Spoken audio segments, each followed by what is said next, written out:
All right, so today's talk is on the heresy of modernism.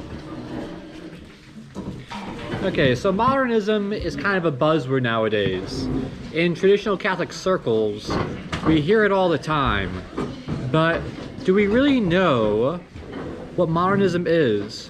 What modernism actually means? A lot of traditional Catholics are opposed to it, and we know it's one of the greatest problems in our church. But to really understand what modernism is, we need a precise definition.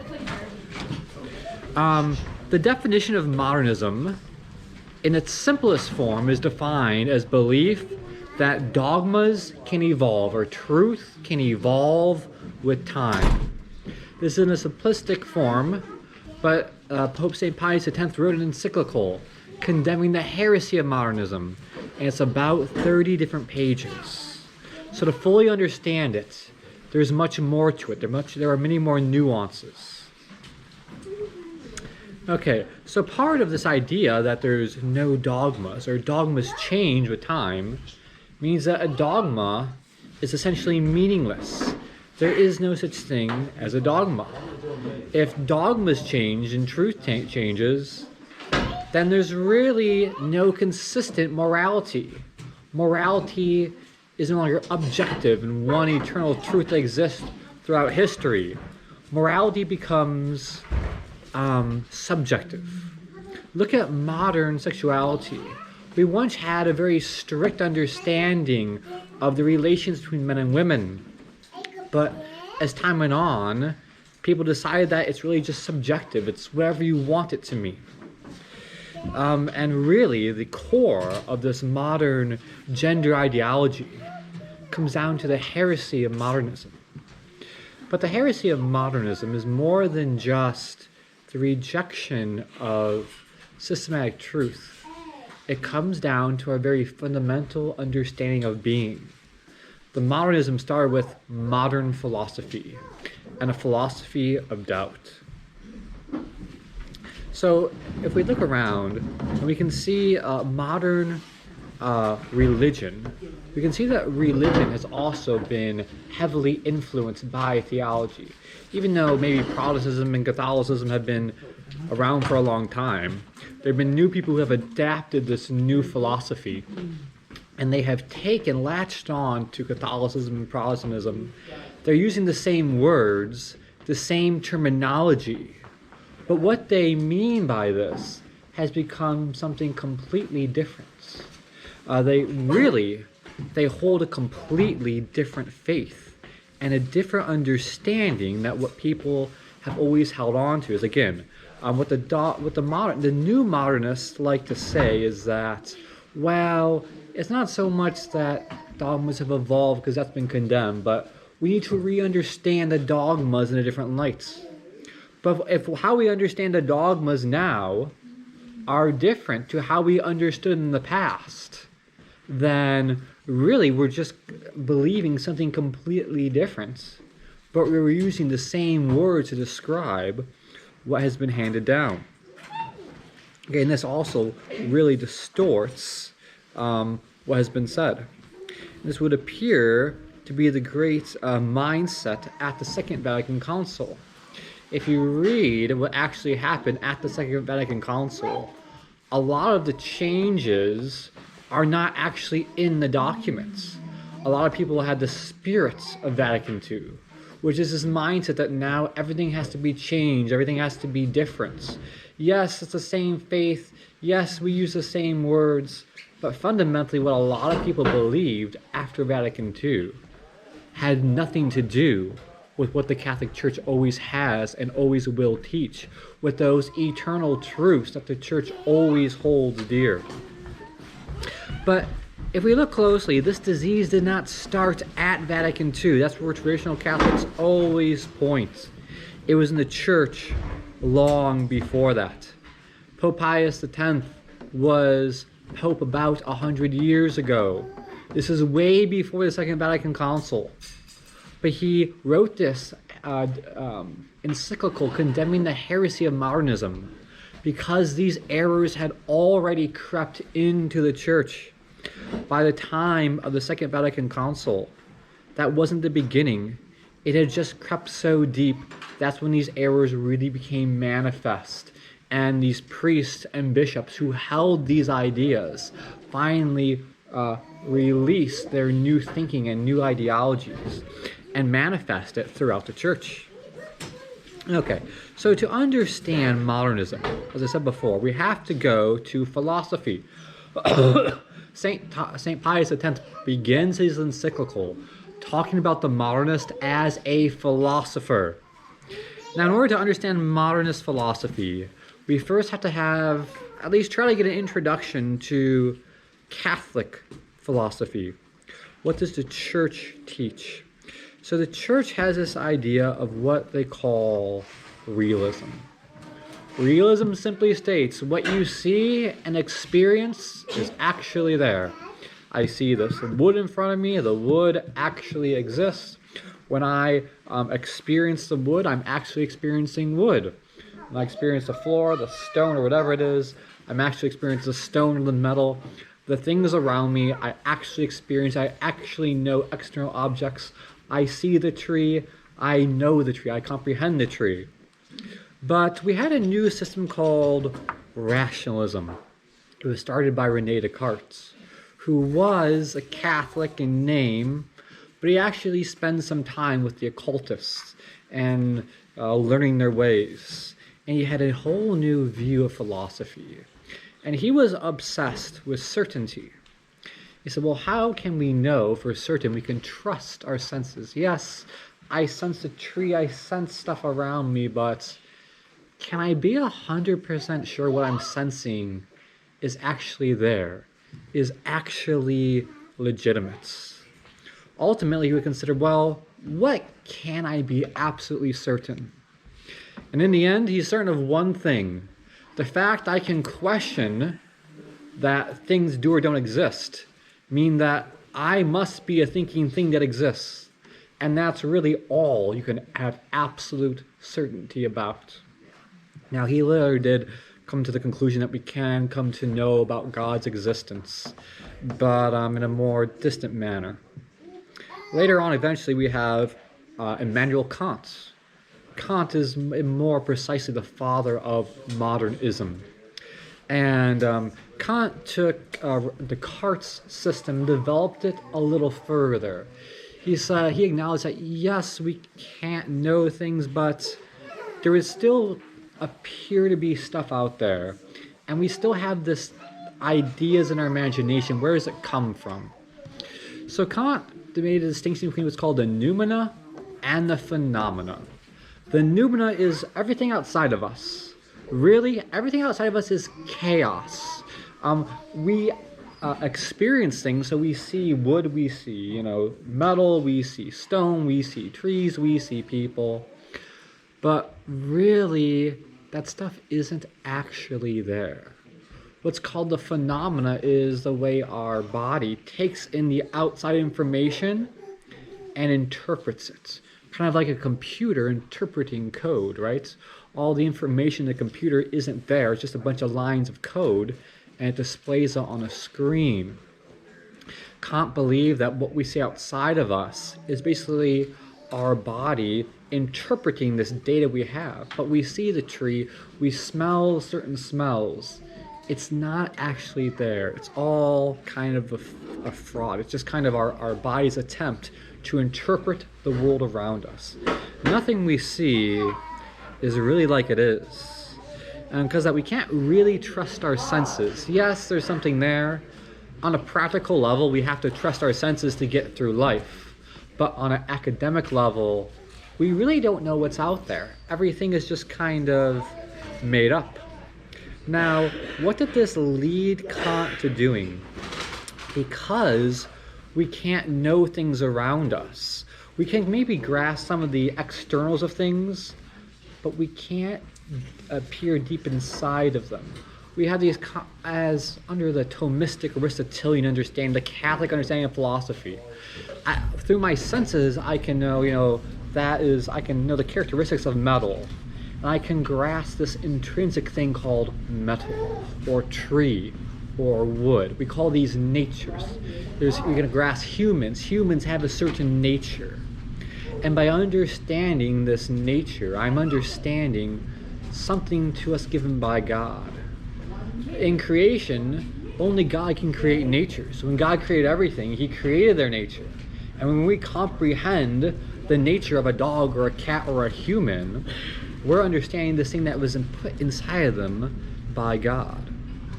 But Kant believes, well, we can't really understand the world around us. We can't really know natures. So what does that mean? There's no longer a natural law. And if there is a natural law, man has no way of knowing the natural law. So let me give you a short explanation of the natural law. Let's say we're going to walk, you're on an island and you just want to figure out, what can I know through reason alone about morality? Well, you can say, well, I know I exist, and I know I don't have the power to make myself exist. So if I don't have the power to make myself exist, God must have made me exist. So if I'm going to kill myself, and I know God wants me to exist, I'm doing something contrary to God's law, right? There we go. There's a sin. Just through nature, we determine that suicide is a sin. We can look at our body, we can look at the way it's created, right? Our digestive system, what's the purpose of this? To grow and nourish ourselves, right? Well, clearly God created the digestive system to nourish the body. Let's say I eat so much food that's pleasurable, but it makes me sick and actually damages the body, right? That is a sin of gluttony. So just by reason, by the way man is created, look at whatever the purpose of his faculties, his digestive system, we can see gluttony is a sin. We don't need a revelation to know that. It's in the natural law. We can look at the intellect. What is the purpose of the intellect? None of the animals have it, only man does. Well, clearly it's for one purpose, to know truth. And what is the faculty of speech for? Clearly speech is to convey truth, to give truth. Well, what if we decide, okay, God's given us faculty of speech to convey truth. He gave us the intellect to know truth. What if I say things that are false? Am I doing something against my nature? Am I doing something contrary to the nature of the intellect and the nature of speech? Yes. It is clearly obvious that these things are evil in and of themselves because they're contrary to human nature. We can look at the reproductive system. We know that God made this clearly to reproduce the species. And if we're going to use this contrary to its ends, we're going to be doing something contrary to nature. The word pervert actually means to use something against its purpose. So we can pervert our digestive system, and we can also pervert the reproductive system by using them against the nature and purpose they were given. But with Kant, we no longer really know that we have a body. Remember, you kind of are this thinking thing, and you kind of have this sensation of the world around you that you kind of develop. But you can't prove with certainty that you are even a bodily being. You understand the world, you understand other humans as bodily things, but you don't have this absolute philosophical certainty that Kant wants. So because of this, Kant needs to have a philosophical system. Now, Kant believes that through reason alone, we cannot know about the existence of God. Why? Because basically through nature, through understanding the outside of the world, God's creation is manifest. The existence of God is manifest and made clear. And this is why St. Pius X, in the oath against modernism, he made them take the oath promising that I believe that through reason alone, we can know about God's existence.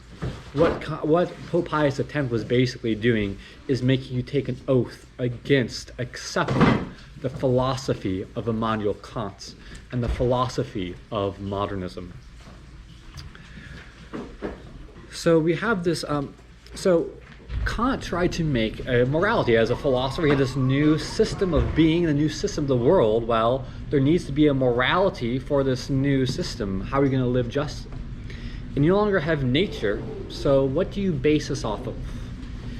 It's no longer, through Kant, we can't have any knowledge of what God wants for us. So we can maybe have revelation. Kant was a Christian. He did believe Scripture was the Word of God, but he didn't believe we could know God's law through reason alone, or even really through reason. So Kant's morality was just based on persons. He knew that we're all persons, or if there are other persons out there, you need to treat the person in a way that's going to basically be good for that person. There's no violence to them, and that's you're not using other people. That was basically where the whole idea of don't use someone comes from. And actually, if we really look at the whole idea of not using someone, we actually want to use people. And the reason for that is that everyone should be used as a means to glorify God. When you get married, your spouse, you should be using your spouse as a way of glorifying and praising God. But for Kant, man was, as he said, an end of himself. With traditional philosophy, we say man is not an end. Man exists for the purpose of God, for glorifying God. But Kant said, no, man exists for his own sake.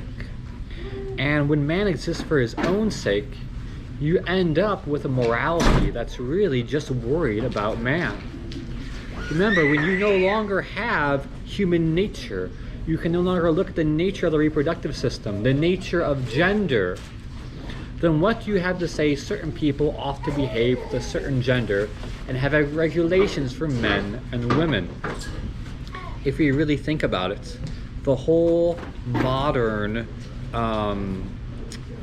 gender problem comes from Kantian philosophy, from this modern philosophy that has done great damage to our whole moral system. And this is why really it's important for everyone to have a study of philosophy. All of us have a philosophical system we believe in. Whether we've actually studied philosophy or not, every generation, every time period has a philosophical system that they innately hold to. Sadly, because of modern philosophy, most of us had become materialists. I remember back when I was in college and I realized when I was in grade school, I was reading about certain philosophies. I became a materialist, not because I had bad intention. I still believed in God, but it was just a philosophical system at the time. And I realized, materialism makes so much sense.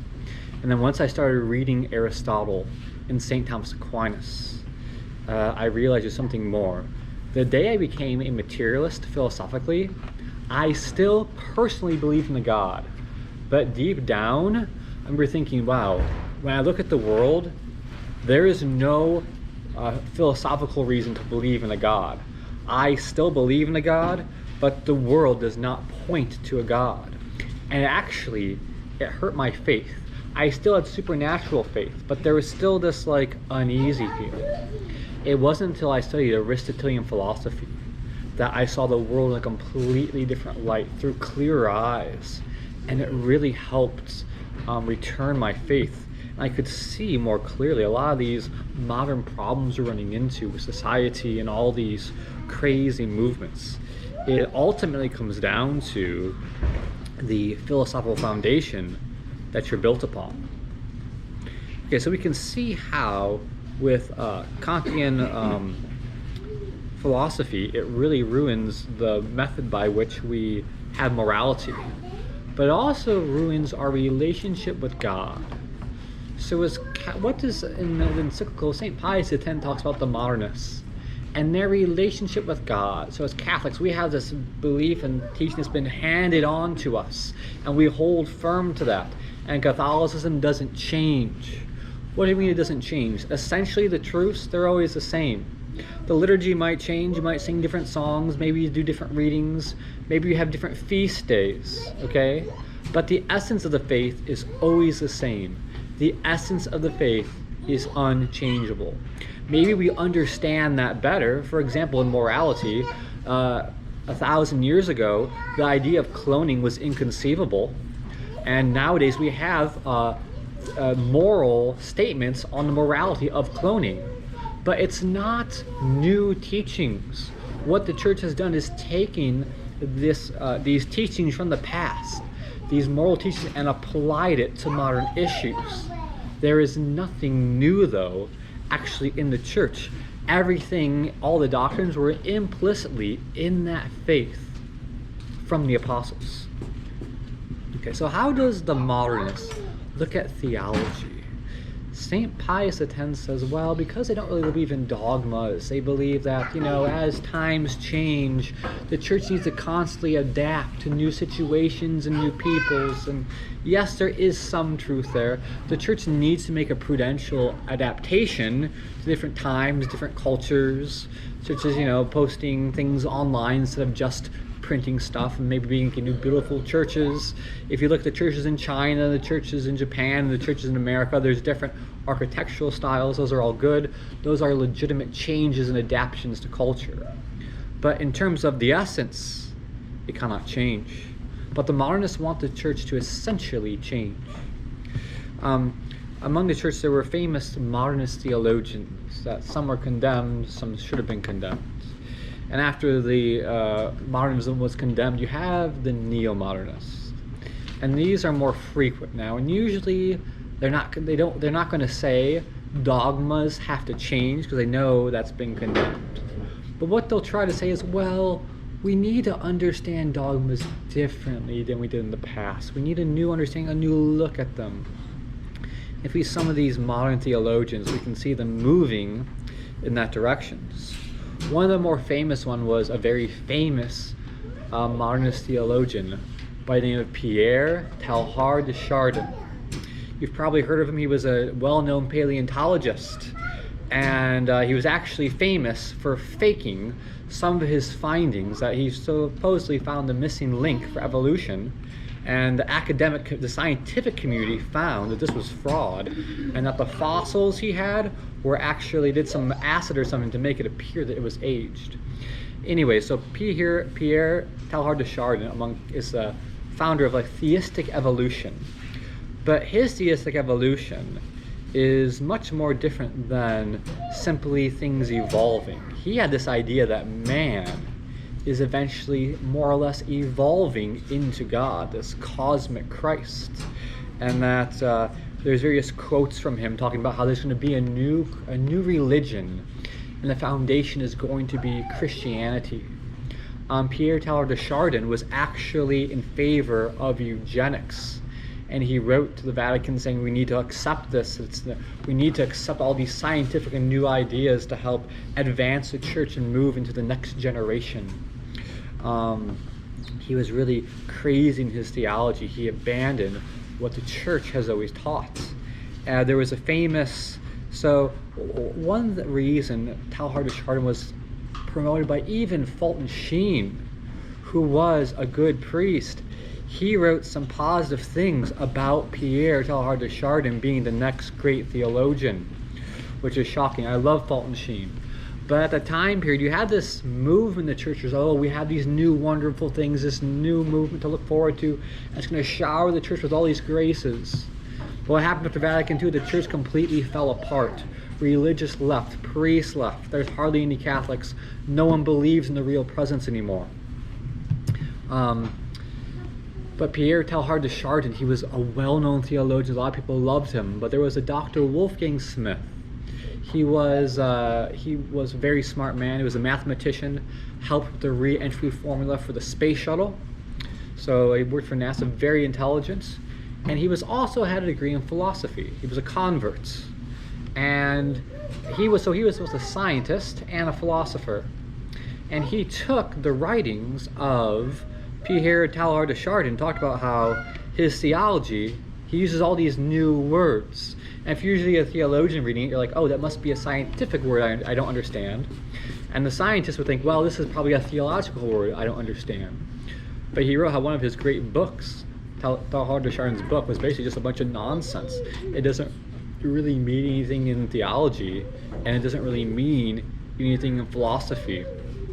And after this, a lot of people were kind of discredited Teilhard de Chardin as more of a revolutionary and a radical that simply wanted to change the church and all of its teachings. And it's funny, the people who love Teilhard de Chardin the most nowadays is a group of occultists called the Theosophists, who also have this belief that man is evolving into God. Okay, so how does modernism affect the liturgy? The liturgy is a really critical area that is affected by the modernists.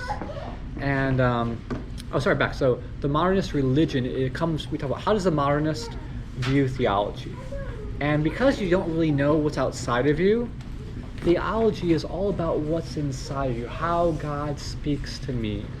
So you don't really need to follow a set of rules or a set of regulations. God speaks to you and you moved on that, and that's what truth is. No, I experience God's sweetness and in my prayers and whatever, and that's what really matters. This whole system outside of us, that's the noumena. We sense it. Do we really know it? Can we really know God through that? That's all being questioned. What matters to the modernists is just the sentiment within them. And however that moves you, that's what the truth is. And look how that has been applied to the liturgy. How is a liturgy supposed to be created? You have a science of theology. You have a science of the spiritual life. How does man work?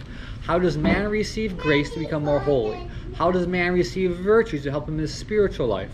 The whole liturgy should be based on psychology and spiritual theology. Find out how to design this liturgy to best help man grow in holiness, to advance him in holiness. But what has happened since the Second Vatican Council and the modernists, for the most part, have taken over the liturgy? What's being questioned is not what is scientifically, and this is the science of spiritual theology, going to help people advance in holiness. What's going to help them believe in the real presence? No. The question is, what's going to change how people feel? Do you like this type of music?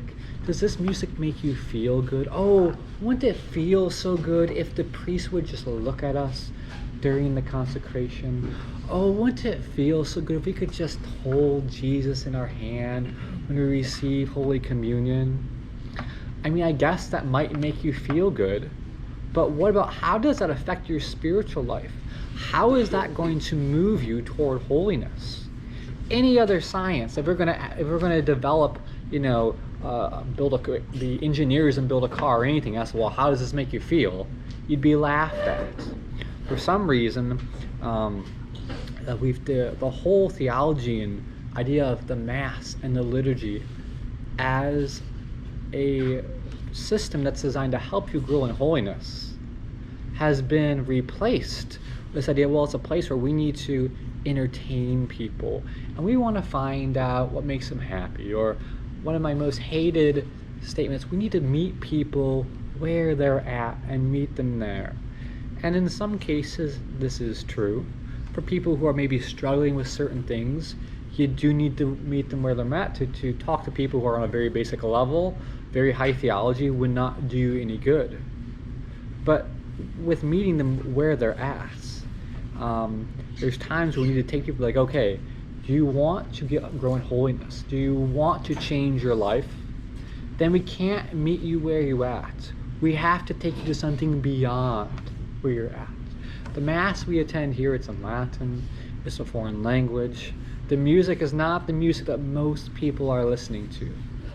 But usually when you take someone to the Trinity Mass the first time and they have a good attitude, they want to learn, they experience it and they love it. Not because it's where they're at, because they see this is something beautiful, this is something transcendent, and this is where they need to be. This is where they need to be going. All right, that is it for today's talk. Are there any questions?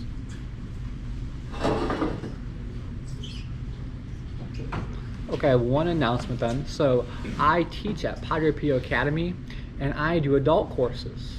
So today we talk about the heresy of modernism. It's serious.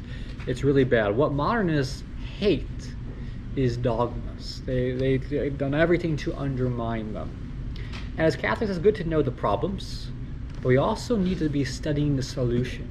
We need to be studying the faith, because for most of us, I was included in that, we didn't really learn our faith back in PSR class, back when we were there. I have, last semester I did part 1 of my catechism class. I have another catechism class this semester on Tuesdays at 6:30, and on Thursday at 6:30 I have a dogmatic theology class. And I've had parents tell me, you know what, I've been Catholic my whole life. I even go to some of these other Bible studies and whatnots, and they have learned so much in the classes that I've been teaching. And I would encourage all of you, if you have time, consider signing up for the class. Right now it's designed so that if you are unable to make it to the courses, all the courses are recorded and you can still watch them online. The first courses were this last week, but like I said, it's recorded. It's not too late to sign up. The classes are about an hour. It's about $20, $40 per course, and every course we have snacks and some wine. So consider signing up. Yes? Do you think within the Catholic Church there's going to be another split? I mean, you know what I'm saying? Like, yeah, I mean, the kind of is. You hear like what you're saying, but the Catholic faith as a whole is moving in such a different direction. Are there any talks about why and both sides being heard? Like, is this side being represented by anybody? Our side, well, we have all the 2,000 years of theology affirm what we've always said. Yeah. The dogmatic theology affirms what we say. All theology affirms what we say. Just these modern theologians and modern people who don't like us. I mean, eventually, everything will go back to normal. If you listen to some of the apparitions from some of the saints, they're talking about how, you know, you'll have these mass apostasy in the church. It's kind of like in the Old Testament. I mean, there were times, those were the chosen people, those were the Jews, and they had just about everyone had lost the faith, except for a few good people, the faithful remnants. And God sent in Babylon and wiped them out, and they returned. Right now, we had a really bad time. So there's a famous priest, Father Chad Ripperger, and he's an exorcist. And exorcisms is the power that comes from the holiness of the church. And it used to take about a week to exorcise someone. In the last 10 years, so it takes about a year. But he's been saying, he's talking to a lot of the exorcists, in the last 2 years, no one's fully delivered anyone. Our church has a lot of problems. It's still the true church. It is still a church of Christ. We're going through problems. Eventually, God will raise up a holy pope and everything will be fixed. But we really can't split off. We have to be Catholic. We have to find good priests who hold the faith. But you know, we're still under a certain hierarchy. We can't go do our own thing. If that answer your question. But yeah, no, we just have to. But here's the good news, is that because of all the bad stuff, God has been giving all this grace for people to grow in holiness. Most people aren't acting on the grace. So now we have a kind of an easier opportunity to get more grace and grow in holiness more. If you read the lives of all the saints, the ones that he called to be the most holy are the ones who are really miserable and suffering on this earth. It's kind of God's invitation. Okay, you're going to be miserable and suffering because I want you to participate in my passion in a way no one else did. You're going to be, and especially, more intimately and close through your suffering. So yes, it's hard now, but really, if you look at this through the lens of Catholics, in some ways it's a great gift. It's more easy to become saints now than it really is in any other time in the church. Because now, in cases, we have our own bishops persecuting us at times. So, yeah. Yes? I know I tend to be pessimistic, and I shouldn't. I believe the next book's going to be even worse than this one. However, in the long run, Jesus is sleeping in the back of the boat. We have to retain our faith. what gives me hope is, first of all, I know a lot of young priests who are very working. And even with all the problems in the church today, look at all the Protestant intellectuals who are converted to the Catholic Church. I've heard that, yeah. Candace Owens converted, and yeah. So, yes. Yeah, so we just came from Protestant, and Well, welcome. Traditionalists, we're looking for something that is greater than what we had before, and I think that the Trinity Mass and everything is going to eventually allow more people to find the faith, because as the world gets more modern, people are going to look for simpler times. Yeah, I think it's true for sure. Eventually, I have a spiritual theology class, which is the science of growing in holiness. I would highly encourage you to come attend that when I have it in the future, because a lot of Catholics don't know that. I didn't know about that till I joined religious life. So it's worth something to consider in the future. Any other questions? All right, very good.